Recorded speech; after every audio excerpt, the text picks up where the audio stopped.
அன்பு சகோதர சகோதரிகளே, ஆண்டவராகிய இயேசு கிறிஸ்துவின் நாமத்தில் என் அன்பின் வாழ்த்துக்கள். இன்றைய முத்து எனும் இந்த சிறிய தியானத்தின் மூலமாக மறுபடியும் உங்களை சந்திப்பதில் நான் மகிழ்ச்சி அடைகிறேன். அருமையான தேவனுடைய பிள்ளைகளே, நம்ம ஆண்டவராகிய தேவனை எப்படி ட்ரீட் பண்ணுகிறோம், அவரை நம்ம எப்படி நடத்துகிறோம், அவர் எவ்வளவு வேதனைப்படுகிறார், விசனப்படுகிறார் என்பதை நம்ம ஒவ்வொரு நாளும் தியானித்து வருகிறோம். நேற்று தினத்தில் என்னை விசனப்படுத்தினார்கள், என்னை துக்கப்படுத்தினார்கள் என்ற தலைப்பில் நம்ம தியானித்தோம். இன்றைக்கு மத்தேயு சுவிசேஷம் 26ஆம் அதிகாரம் 46வது வசனத்தை நான் வாசிக்கிறேன். மத்தேயு 26:46. என்னை காட்டி கொடுக்கிறவன் இதோ வந்துவிட்டான், எழுந்திருங்கள் போவோம் என்றார். என்னை காட்டி கொடுக்கிறவர்கள், ஆண்டவரை காட்டி கொடுக்கிறவர்கள். நம்ம எல்லாருக்கும் தெரியும், உடனே யூதாஸ் காரியோத் மேலே தான் நமக்கு ஒரு கோபம் வரும். அவன் தான் இயேசுவை காட்டி கொடுத்தான். அருமையான தேவனுடைய பிள்ளைகளே, ஆண்டவராகிய இயேசு கிறிஸ்துவை முத்தத்தினால் காட்டி கொடுத்தவன் இந்த யூதாஸ் காரியோத். அங்கே எல்லா சீஷர்களும் அங்கே இருப்பார்கள். ஏறக்குறைய எல்லாரும் இயேசு கிறிஸ்துவை போல இருக்கிறதுனால, அவரை போல உடுத்தி இருப்பதனால இவர்தான் இயேசு என்பதை அடையாளப்படுத்துவதற்காக இங்கே யூதாஸ் காரியோத்தை பயன்படுத்துகிறார்கள். இயேசு இவர்தான் என்று அவன் சொன்னான். ஒருவேளை இயேசு தப்பிச்சிருவார் எப்படியாவது அப்படின்னு நினச்சிருக்கலாம். ஆனால் இவன் இயேசுவை காட்டி கொடுத்தான். அதற்கு பின்பாக அவன், ஐயோ குற்றமில்லாத ரத்தத்தை காட்டி கொடுத்துட்டேனேன்னு சொல்லி அவன் மனஸ்தாபப்பட்டான். ஆனால் மனம் திரும்பலை. அவன் அழுதான், ஆனால் மனம் திரும்பலை. தவறான முடிவெடுக்க தான் அவன் முயற்சித்தானே தவிர மனம் திரும்பலை. முடிவு பாருங்க, பரிதாபமாக அவன் மரித்து போனான். பிரியமான தேவனுடைய பிள்ளைகளே, தேவனை இன்னைக்கு நம்ம காட்டி கொடுக்குறோமா? நான் எங்கள் ஆண்டவரை காட்டி கொடுக்குறேன் அப்படின்னு நம்ம நினைக்கலாம். தேவனை காட்டி கொடுக்கிறது என்றால் என்ன அர்த்தம்? 3 காரியத்தை நான் உங்களுக்கு சொல்ல விரும்புகிறேன். முதலாவதாக 2 தீமோத்தேயு 3ஆம் அதிகாரத்தின் 5வது வசனம். 2 தீமோத்தேயு 3ஆம் அதிகாரம் 5வது வசனம். தேவ பக்தியின் வேஷத்தை தரித்து அதன் பலனை மறுதலிக்கிறவர்களாயும் இருப்பார்கள். எப்படிப்பட்டவர்களை நீ விட்டு விலகு. தேவ பக்தியின் வேஷத்தை தரித்திருப்பார்கள், அதன் பலனை மறுதலிப்பார்கள்.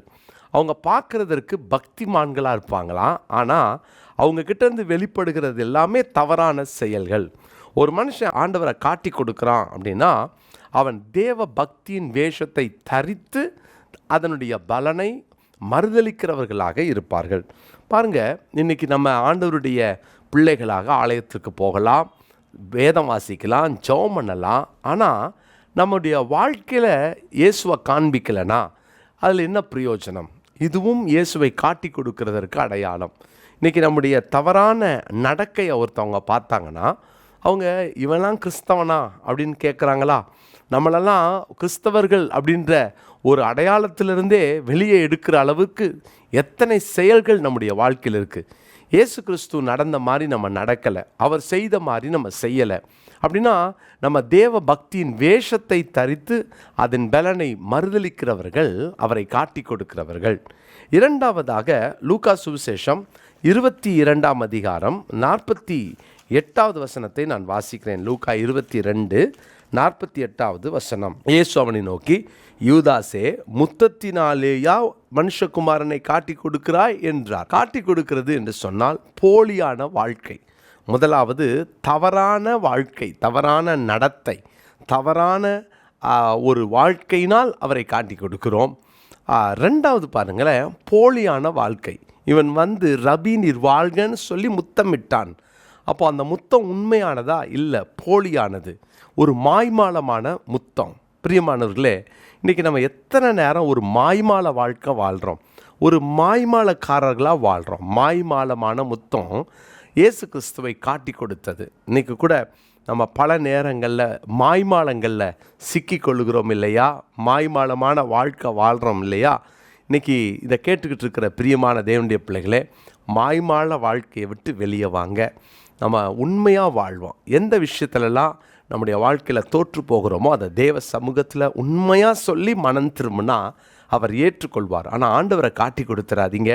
ஒரு மனுஷன் தேவனுடைய அந்த நாமத்தை தரித்தவனாக ஒரு தேவதூதனை போல் இந்த உலகத்தில் வாழ்ந்து அந்த செய்கைகளில் துன்மார்க்கமாக அல்லது தேவன் அருவருக்கிற செயல் செஞ்சால் தேவனை காட்டி கொடுக்குறான். ரெண்டாவது, போலியான வாழ்க்கை வாழ்கிறவன் தேவனை காட்டி கொடுக்குறான்.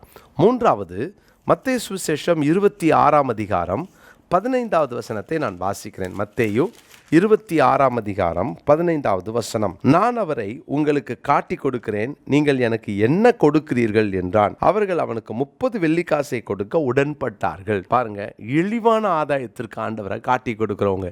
இன்னைக்கு ஆண்டவராகிய இயேசுவை பணத்தை வாங்கிக்கிட்டு ஓட்டு போடுறேன்னு சொல்றதெல்லாம் இழிவான ஆதாயம். யோசித்து பாருங்க, நம்மலாம் கிறிஸ்தவர்கள் நியாயமாய் சட்டப்படி நடக்கணும்.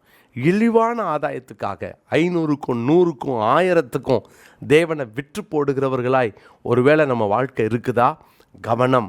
இழிவான ஆதாயத்துக்காக ஒரு நாளும் இந்த நம்முடைய இரட்சகராகிய இயேசுவை காட்டி கொடுத்துடக்கூடாது.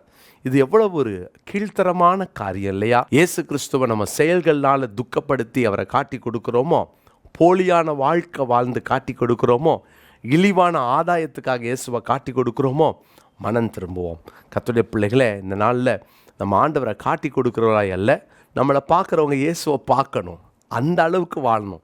இவெல்லாம் இயேசுவை தேடுறானே, இவெல்லாம் ஒரு கிறிஸ்தவனான்னு சொல்லி நம்மளால் இயேசு கிறிஸ்துவின் நாமம் தூஷிக்கப்பட்டுறக்கூடாது. எனவே தான் இந்த நாளில் இந்த தீர்மானம் எடுப்போம். ஆண்டவரே, உம்மை பல முறை என் செயலாலையும் என் வாழ்க்கையினாலையும் இழிவான ஆதாயத்திற்காகவும் உங்களை காட்டி கொடுத்துருக்கிறேன், என்னை மன்னிச்சிருங்கன்னு ஜெபம் இல்லாமா?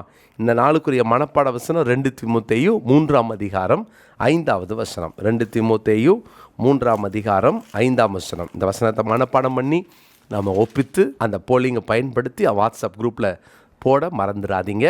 2 தீமோத்தேயு 3:5. ஜெபம் இல்லாமா? நல்ல தகப்பனே, நாங்கள் உமக்கு பயந்து நடக்க, போலியான வாழ்க்கை வாழாமல் உண்மையாக வாழ எங்களை ஒப்பு கொடுக்குறோம். ஆண்டவரே, நாங்கள் ஒரு நாள் உம்மை காட்டி கொடுக்குற யூதாஸ்களாக இருந்துடக்கூடாது. ஆண்டவரே, நாங்கள் எப்போதும் உலகத்திற்கு வெளிச்சமாய் உப்பாய் வாழ எங்களை ஒப்பு கொடுக்குறோம். இன்றைக்கு அர்ப்பணித்த நம்முடைய பிள்ளைகள் ஒவ்வொருவரையும் தங்கள் வாழ்க்கையிலும் பேச்சிலும் செயலிலும் சிந்தையிலும் நடக்கையிலும் தேவனுக்கு சாட்சியாய் வாழ கிருபை பாராட்டும். இயேசுவின் நாமத்தில் ஜெபிக்கிறோம் நல்ல பிதாவே, ஆமென்.